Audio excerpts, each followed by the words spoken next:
Welcome to Houston Sports Talk with your host, Robert Land. Thanks for checking into the best Houston sports podcast. And joining me for Rockets draft coverage is Cooper Klein, who hosts the NBA draft podcast Upside Swings and contributes to Rockets Chop Shop on YouTube with our friend Frank.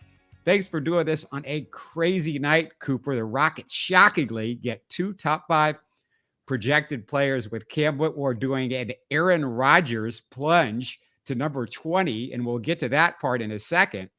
But I know you love Amen Thompson. I love him, but I think you love me more than I do. You had him, what, at number 2? Yeah, I am. I've loved Amen for years. I watched these guys back to high school a lot of the time, and I've really just loved following him and his journey. I have him and Scoot like back to back. Not a wrong pick you can make there. Like as close as you can have two draft picks be. I just think Amen's slightly higher ceiling and kind of slept on floor. I really buy his floor. I think those two things combined really have me just slightly higher on him. And I really love his fit with this Rockets team. That makes me even higher on him, especially, for us. I think he's just perfect here with every single player we have, even Şengün. I've talked about before. I think there's some really great synergy to be had there, especially in the pick and roll with DHOs, just two guys who can get to the rim over and over and over again at will in different ways. If you involve those two guys in actions, even without a shot, that's just a recipe for success. People think you have to play 4 out, but we've seen teams could play 3 out as if your other two guys are that good and can get to the rim and actually have strengths. And that's what this team looks to bring, especially with someone like Whitmore, who, spoiler alert, we drafted at 20. This is just such a dynamic group now. Before I get to Cam Whitmore, what is it about Amen that you saw that you look for in a draft pick this high? Because for me, I've talked about, I look for elite skills, and his athleticism means that he could be an elite defensive player, 7-foot wingspan. Everybody has been saying he could be like one of the top 10, maybe top 5 athletes in the NBA as soon as he walks in. And the other part about it is his passing. And of course, the Rockets, they got a spot at point guard. You hope that he can maybe do that. But what is it for you? I think, like you said, elite skills and really being able to generate easy looks, right, on offense. And for Amen, he can get into the paint at will. I think he's the best athlete in the NBA day one, like full stop. He is at a level that we don't see very often. I think the last guy we've seen at this level is LeBron. His movement skills and body control, speed, burst, every single thing, basically, except for strength, is top tier. There's not a single thing that he is not elite at this point. And I think he's going to put on even more muscle and be even more of a functional athlete. He could stand out a little bit more shift, but I think that the athleticism and plus his just high feel for the game, right? Like you don't see elite athletes with his level of basketball feel, like ever. These guys do not exist. Like you said, the defense, I think he's going to be an all defense player by the end of his rookie contract. Honestly, I buy his feel and his tools and what he's already shown on that end so much. His defensive versatility is second to none in this class. I think he can play every single defensive role other than the center. He's going to be our best shot blocker on the team day one. He's going to be our best, like our second best, event generator, our best point of attack defender. He's just so good at every single aspect of defense, and he can fill different holes with different lineups in a way that you just don't see from any other player, really. A few months ago, I had Mirren Fader on from The Ringer, and she wrote a feature about the Thompson twins. And this is a quote from her article. And this is what gets me excited about these two guys, especially the fact that they just have the work ethic coming in that I'm excited about. But she said their dad coached them from the time they were young, having them dribble 2 miles around the track with their left hand every single day. They'd also hike 5, sometimes up to 9 miles through the Oakland Hills while wearing weighted vests. This is while they were kids, remember? She said, while many OTE players rush to turn on music as soon as they step onto the court, Amen and Asur often work out in dead silence. There's no joking, no half speed reps. They radiate humility. And this is what you like to hear. They're already studying film of NBA players they'll be guarding. That's what she said, Cooper. Yeah, it is like unprecedented stuff. Like there's also the reports of them like sleeping in the locker room so they can, just not have to travel back to their room and back and save that time. Like these, especially, I mean, both of them, but like in this instance specifically, Amen is such like a worker, and you really want that kind of guy on your team. That's the kind of guy who's a leader in a lot of different ways, a leader by example, who makes other guys better, both in the literal sense on the court and just by having them around. If you see somebody doing these kinds of things, having these kinds of habits, that makes you want to have those habits. That's the kind of guy you want around a Jalen Green, a Jabari, a Tari, a Şengün to really unlock their potential. And there's so many things that Amen brings to a young team, especially this young Rockets team, that people just kind of dumb down. It's like, well, he can't shoot, so he can't succeed. And well, he played in OTE, which isn't a real league, so he can't be that good. And they dumb down their analysis too much with that kind of stuff, instead of just taking Amen for what he is, which is the best athlete to come into the league since LeBron, and one of the highest field players we've seen in years, who's very skilled and very talented in a plethora of ways. The thing that struck me when I read her article is that she had written a similar article about Jabari Smith. And you combine those two work ethics and you put those in the locker room with other guys, and you just feels like the more guys that you have like that, it lifts everybody else up. Yeah, and also a guy, the third guy who I'd add like that is Tari. I think Tari is another super like legendary work ethic badge type guy, where all the reports, like he basically taught himself how to shoot in a matter of a year and a half. The start of his the end of his freshman year, start of his sophomore year, he couldn't shoot, and by the end of his NBA season, it's like a year and a half later, he is a nearly league average shooter, right? From NBA distance. That kind of work ethic and improvement just does not happen. So I think having those three guys together in the locker room specifically, it like you said, it lifts every boat. And I'm excited to see how much better all these guys can get with real leadership at every step. And the two guys that they hired with shooting coach backgrounds are really going to get a workout with this roster now between Amen and Şengün. You're trying to get Jabari's, that spot up jumper from three going a little bit. We saw him pretty good inside the arc, but that's something that's going to be a work in progress. So he's got it. Those two guys have got the work cut out. Yeah, really excited to see what they're able to do this season and how these guys develop over the summer.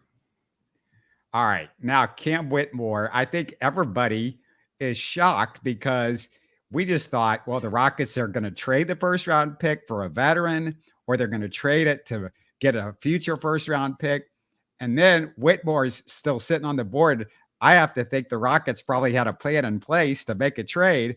But as soon as Whitmore is sitting there, you got to take him, right? Yeah, there were multiple trade packages from what I've heard. We were rumored to move up to 10 with the Mavericks. They ended up not having to do that because, they did that deal with the OKC Thunder. Then we were also supposed to trade up with the Lakers, and that didn't end up going through. There were a few others in there that I heard. I think specifically with the Hawks at 15 as well, but they were just more content to take their guy, especially with Bufkin falling. Bufkin wasn't expected to be there, but we made a lot of calls to move up to get our guy in Cam once he started to fall. You saw we worked him out when we thought he was only going to go in the top 6, right? And when you see a talent like that, I think the biggest problem with the NBA and their draft tendencies these days is you see any kind of medical red flag and they are completely scared away, no matter how realistic or serious it is. It's like, well, if this guy has the talent of a top 5-10 pick, then they should probably still be taken, in the top 8 to 15, even with that medical red flag. You saw that with Adrian Griffin last year, someone I had 3 on my board, very, very high on him, but he slipped to 15 because of his knees. Michael right? Porter. Michael Porter. Yeah, Michael Porter Jr. And this year, seriously, like Bryce Sensabaugh, Dariq Whitehead, Cam Whitmore, all these guys falling because of injury worries. It's like at a certain point, if you're taking Jaime Jaquez or you're taking Noah Clowney, maybe you should just take the guy who could be a star. Nick Smith, all these guys who have injury red flags, and that's a huge reason why they're falling.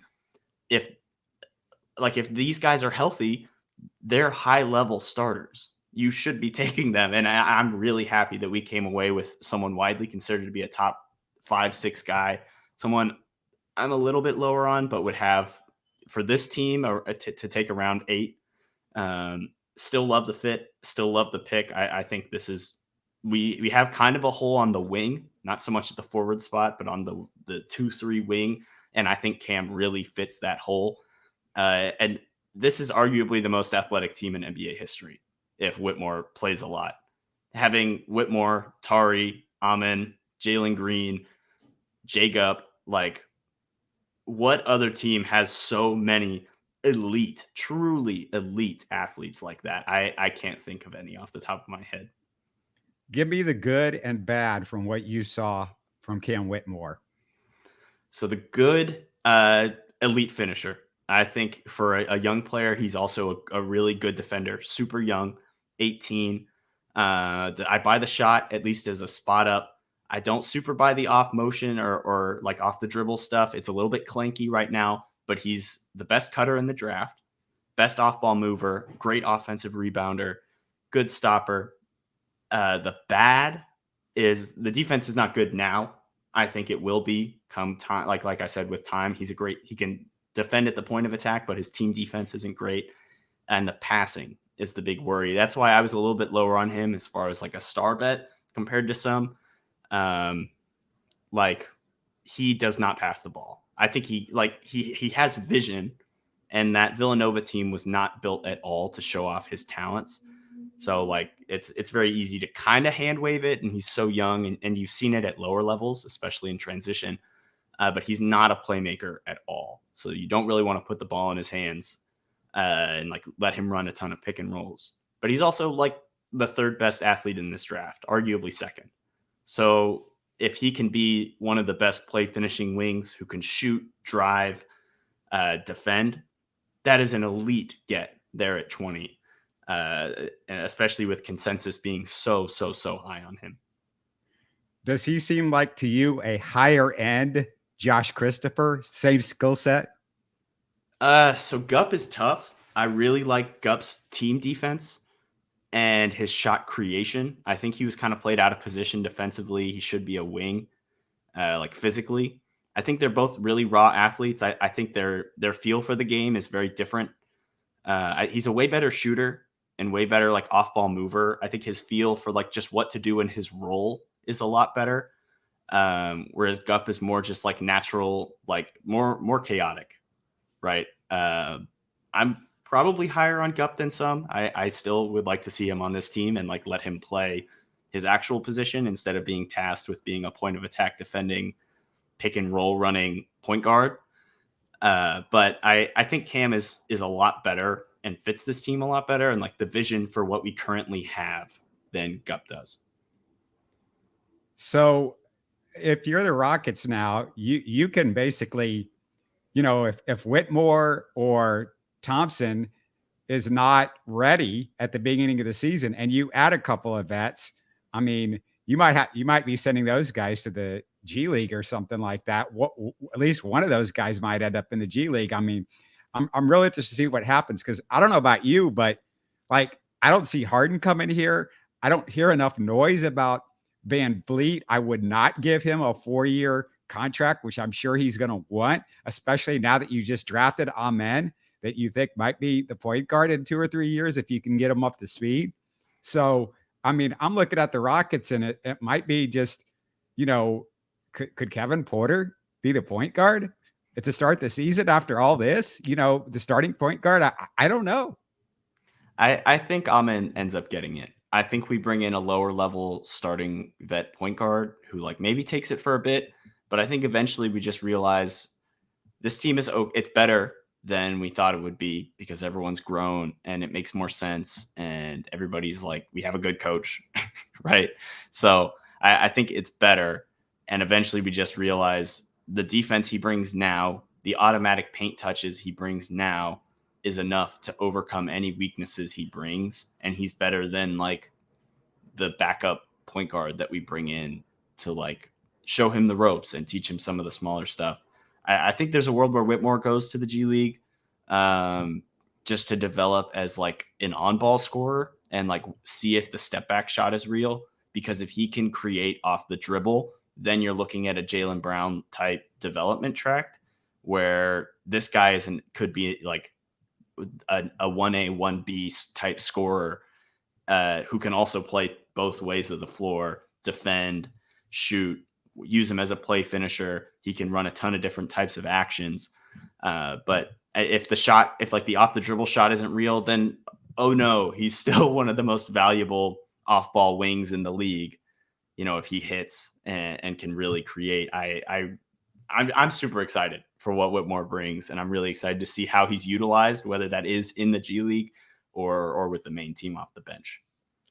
Do you see Porter being traded for a vet potentially? Because now Whitmore might be able to be a backup wing to Tari Eason, or if you bring in somebody else to play wing, a veteran, then you might have a logjam there. So, does it allow you to trade Kevin Porter at this point? Where do you like him do you like him more as a backup, like at the 1-2 or a backup 3, or what do you look at him as?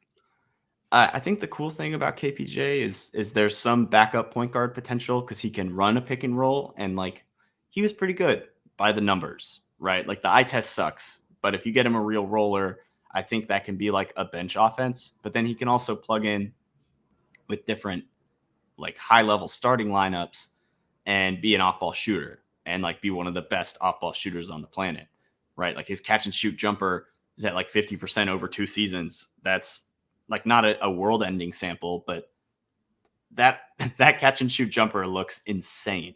So I really think that he can play different roles with different lineups. I wouldn't trade him personally. I don't, unless you're getting like, I wouldn't do it unless you're aggregating for a star level guy, because you need that kind of salary to make that trade for a star level player. Sure. Of course, if you're bringing in like like another 20 million level guy, then yeah, you can use him to make the trade. But Kevin Porter Jr.'s constantly expiring contract is more valuable in and of itself. And it's even more valuable if he's also a good player, but you have that as like, oh, well, we don't really have cap room. Sorry, KPJ, you got to go. Right. Like that is more valuable than any player, any other player you could reasonably get in that cap slot, if that makes sense. Who do you see as far as the Rockets hierarchy right now? Like who do you think it should be set up for? Because with Silas, that was a problem. They didn't have a set hierarchy. Like this guy's 1, this guy's 2, this guy's 3. We're going to, start to set this guy up first in the offense. And then this guy, how do you look at that? Or is that a way that you think Udoka is going to look at things? I think as far as scoring, I think it's Jalen Green and Şengün 1-2. I think it would be pretty flawed to look at it any other way. Those are the 2 best scorers on the roster.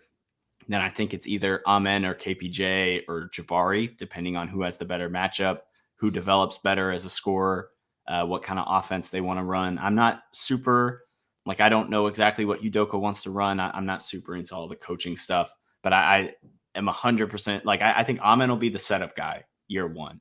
And I think he'll like have the leeway to score, because if you're just a setup guy, then everybody knows that. And that can be game planned for. So he's going to have the leeway to like, oh, I'm going to go score now, obviously. But I don't think he's going to be like a primary option, even if in my opinion, he's our best prospect, right? He's not our best scorer. and I don't think he ever will be. So I think we set the offense for Jalen, Şengün, and Jabari and Tari, and then Amen's still allowed to get his because he's the one doing all the dribbling, but he's not the primary focus of that offense.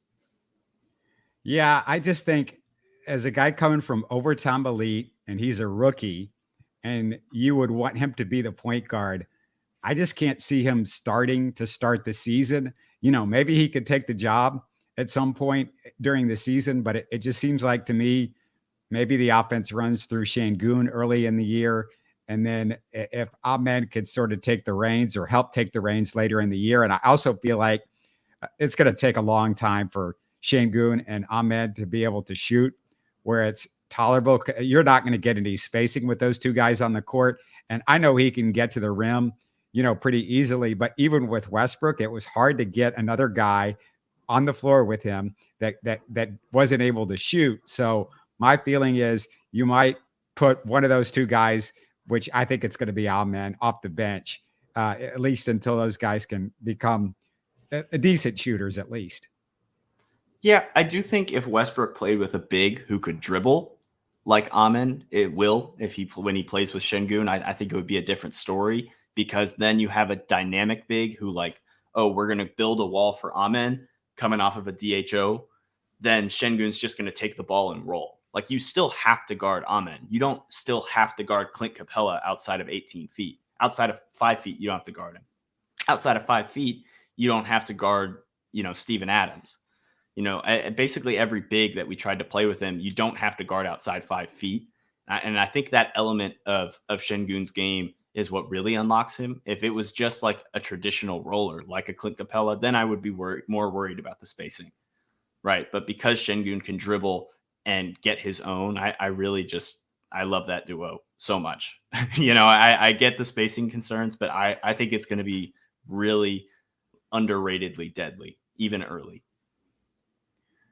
One last thing I wanted to ask you. It's real interesting, I think, that the Rockets and the Pistons are kind of in this weird similar track now. And they took Cade Cunningham before the Rockets took Jalen Green. Some people might remember that the Pistons were rumored to be thinking about Jalen Green. I don't know if that was a mind game or if that was real. But then the Rockets did not take Jaden Ivey. Some people thought maybe Jaden Ivey could be better than Jabari Smith. But they took Jabari Smith, and then the Pistons took Jaden Ivey, and now Rockets take Ahmed, and then they take his twin brother. It's kind of an interesting little thing to see how these two teams, because they got Monty Williams, a guy that has went to the finals, and the Rockets got Udoka, a guy that's gone to the finals. So it's really interesting. Yeah, I really love this rivalry that's brewing. I think from what I've heard, and I've actually heard it from a bunch of different people. Troy Weaver, the Pistons GM, would have taken Jalen at 1, but their owner vetoed that and said, no, we're going safe. We're going Cade. Because he blew them away in that workout.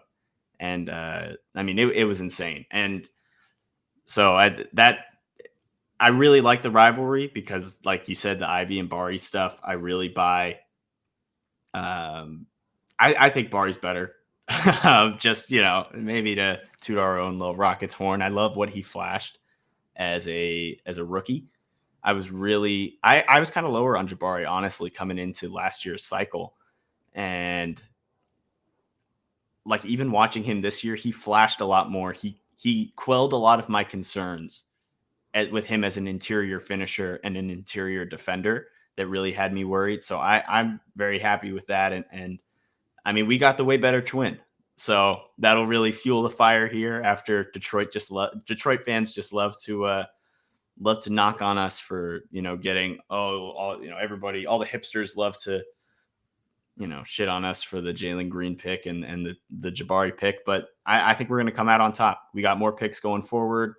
We have more actual rotation level players, outside of our core. So I'm very excited to see where this goes in the future. Yeah, don't sleep on Jabari, because I was extremely high on him coming out, and I was a little concerned a couple months into the season, but I just have such confidence that, with his work ethic and the stuff that he can do on the court, he's going to figure it out. And I think he's going to develop a lot this season with a better coach. And, we're already seeing him gain some weight when he gets that weight on him. And just seeing what he did against Giannis defensively last year. Best game of the season. Incredible. That was so much fun. Tell people about your podcast and everything that you're doing. Yeah. So you can find me on Twitter at Alley_oop_Coop. You can find my podcast Upside Swings on Twitter at Upside Swings. You can check out our website, upsideswings.com. We have like 40 different big boards on there now from all of our contributors. We have tons of articles. We have scouting reports on, I think, about 50 different players. We were going to have more, but I ran out of time as the season came down the stretch. We have all of our podcasts. We have podcasts on 100 different prospects, our top 100. So if you're a fan of a different team, or if you just want to listen to our Amen Thompson and Cam Whitmore pod, and if the Rockets maybe trade back into this draft, we'll see. I doubt it, but I would love to see us grab somebody in the second for cheap. Check out our podcast on them. I think we probably did about 45 minutes to an hour on Amen and 45 minutes on Whitmore. So you can see what we all thought about them, and we go more in depth than anybody else will out there on the draft. That's our thing. So I think you can find me, like you said, at HTX Chop Shop.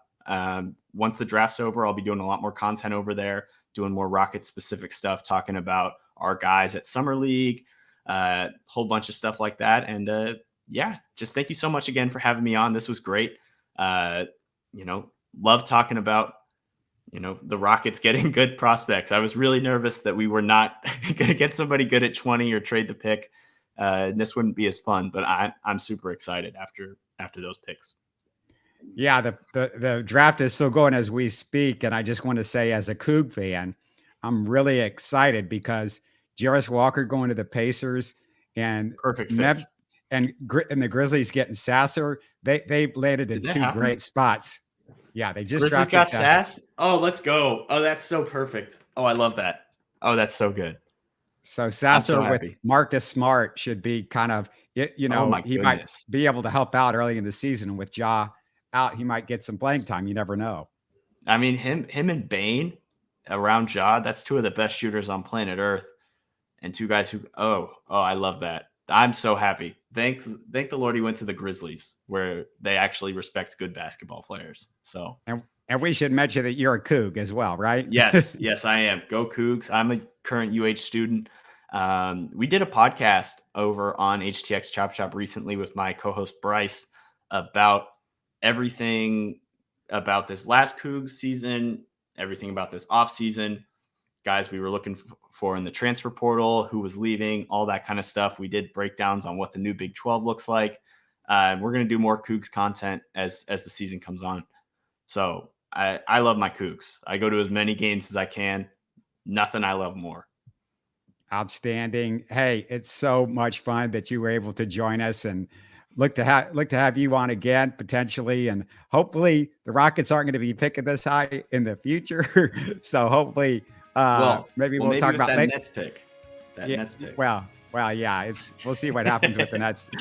But man, thanks so much. Yeah, thanks again for having me on. This was awesome.